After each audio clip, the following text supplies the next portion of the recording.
कल market 1000 point नीचे थी, कल मुझे लमसम में जितना मेरे पास पैसा था वो सारा इन्वेस्ट कर देना चाहिए था।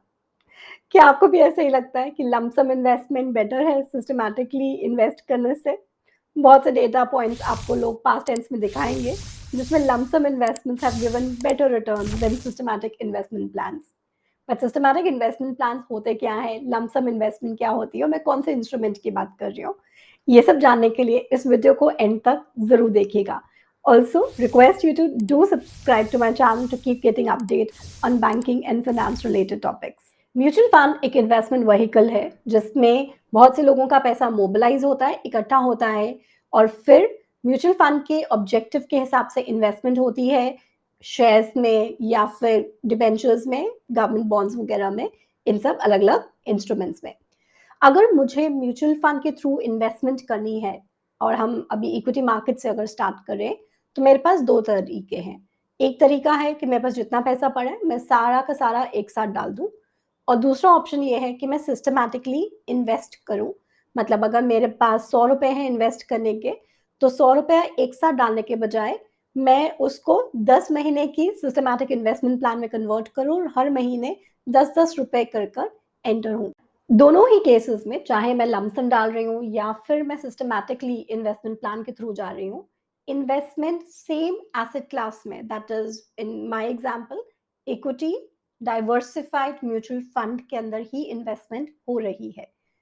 लेकिन अगर मैं लमसम इन्वेस्टमेंट करती हूँ, उसका क्या नुकसान हो सकता है? वो डेंजरस क्यों हो सकता है? मान लीजिए मैंने कल क्योंकि मार्केट डाउन थी, ये सोच के कि भई अब मार्केट ऊपर ही जाएगी, अपना जितना पैसा था सारा एक साथ इन्वेस्ट कर दिया होता। अगर मैं ₹100 इन्वेस्ट करती और अगले हफ्ता, 10 दिन, 15 दिन में मार्केट 10% फॉल हो जाए और फिर उसके बाद चाहे ऊपर भी आनी शुरू हो जाए। अगर मैंने ₹100 इन्वेस्ट किया था, मैं एक्सपेक्ट कर रही थी कि कैलेंडर ईयर में मतलब अगले साल सितंबर तक मेरा पैसा ₹110 हो जाएगा।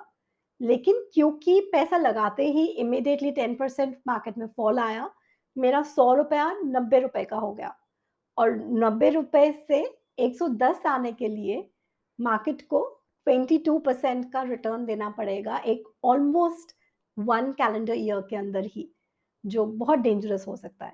उसके बजाय अगर मैं धीरे-धीरे इन्वेस्ट करती हूँ, तो मेरे पास फ्लेक्सिबिलिटी रहती है मार्केट में एंटर करने की, प्लस मुझे कॉस्ट एवरेजिंग का बेनिफिट मिल जाता है। ये मैं आपको एक एग्ज़ाम्पल दिखाती हूँ, एक सिप जो अभी रिसेंटली मार्च में स्टार्ट हुई थी। उसमें हम लोग कंपैरिज़न करेंगे सिप में रिटर्न का और लमसम अगर हम पैसा डालते हैं उसमें रिटर्न का। लॉन्ग टर्म में क्या रिटर्न आएगा, वो ऑफ कोर्स हिस्टोरिकली अगर हम देखेंगे क्योंकि हमारी मार्केट काफ़ी देर से ऊपर ही है ओवरऑल ट्रैजेक्टरी, तो ऐसा लगता है कि हाँ, लमसम डाला होता तो शायद हमें ज़्यादा रिटर्न मिलता। लेकिन इन्वेस्टमेंट्स हमेशा रिटर्न देखकर नहीं, एक गोल्डन रूल है इन्वेस्टमेंट का, हमें हमेशा अपने पैसे को लॉस से प्रोटेक्ट करके रखना लॉन्ग टर्म इन्वेस्टमेंट की एक बहुत इम्पोर्टेंट क्राइटेरिया है। आइए देखते हैं कॉस्ट एवरेजिंग का benefit in a SIP plan. ये एक एक्चुअल इन्वेस्टमेंट है जो 17 फेब को सिप स्टार्ट हुआ था। वो 224 रुपीज़ के हिसाब से जो यूनिट प्राइस था उसके हिसाब से म्यूचुअल फंड में अगर के थ्रू किसी ने इन्वेस्ट किया है तो म्यूचुअल फंड में यूनिट्स एलोकेट होते हैं। तो उस समय जो एक यूनिट का प्राइस था, नेट एसेट वैल्यू थी, वो थी 224 रुपीज़ और 22.321 यूनिट्स एलोकेट हुए थे। अगले महीने मार्केट डाउन थी, तो 220 रुपीज़ पे 22 यूनिट्स एलोकेट हुए थे। अप्रैल में 218 पे और फिर फॉल होते-होते 17 जून को 193 रुपीज़ में 25 यूनिट्स एलोकेट हुए।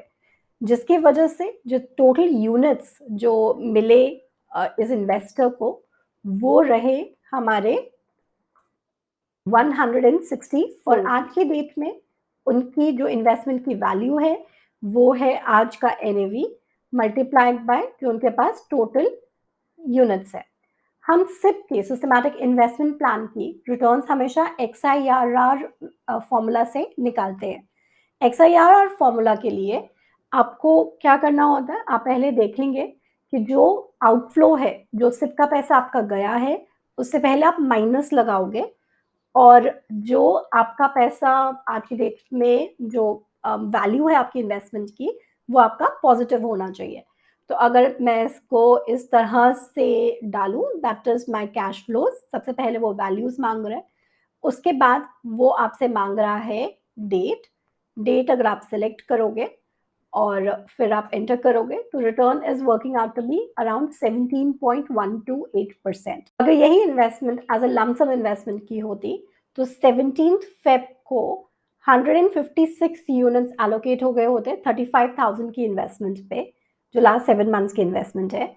लेकिन 16 सितंबर को अगर आप उनकी वैल्यू देखोगे तो वो वैल्यू कम बढ़ आपका 35,068 रुपीज़ ही हो गया होता। और अगेन एक्सआईआरआर फ़ॉर्मूला से मैंने इसका रिटर्न कैलकुलेट किया है दैट इज़ 0.34%। यहाँ पर मैंने 17 फ़ेब को अपना सारा का सारा 35,000 रुपीज़ डाल दिए थे।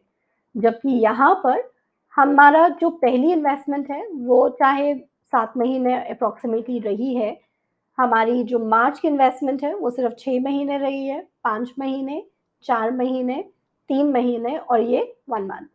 उसकी वजह से आपका ये रिटर्न जो परसेंटेज है वो आपको 17% दिखा रहा है।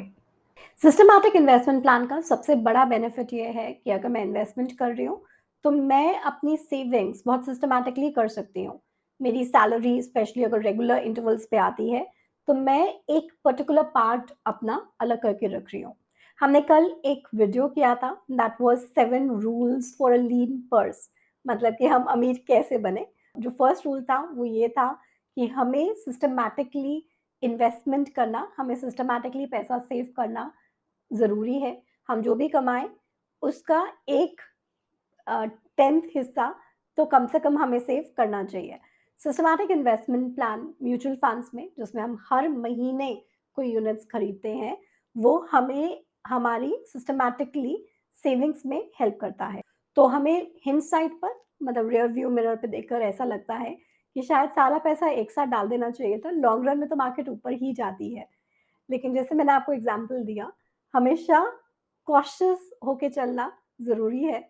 Again one of the rules जो हमने कल पढ़ा था और जो हमेशा आपको सारे इन्वेस्टर्स जो एडवाइज़र्स हैं, वो हमेशा देंगे is that try to protect your investment from losses that will always help you ultimately to earn a better return on your investments.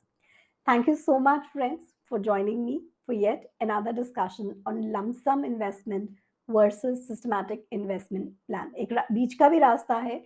अगर आपके पास बहुत सारा पैसा पड़ा है, बोनस मिला है या कुछ इस तरह का है और आपको लगता है कि अगर मैंने इन्वेस्ट नहीं किया तो मैं खर्च कर दूँगा फ़िज़ूल में, तो आप म्यूचुअल फंड के ही एक कैटेगरी आती है जिसे लिक्विड फंड्स कहते हैं। आप वो पैसा लिक्विड फंड्स में इन्वेस्ट कर सकते हो और वहाँ से एक सिस्टमैटिक ट्रांसफर प्लान एसटीपी करके ऑप्शन आता है, वहाँ से धीरे-धीरे करके अगले 2, 3, 4 महीने में फिर अपना पैसा डिप्लॉय कर सकते हो, लगा सकते हो। इसी के साथ आज का मैं वीडियो खत्म करूँगी। Thank you so much for joining me. Do not forget to subscribe and like my channel. Thank you so much.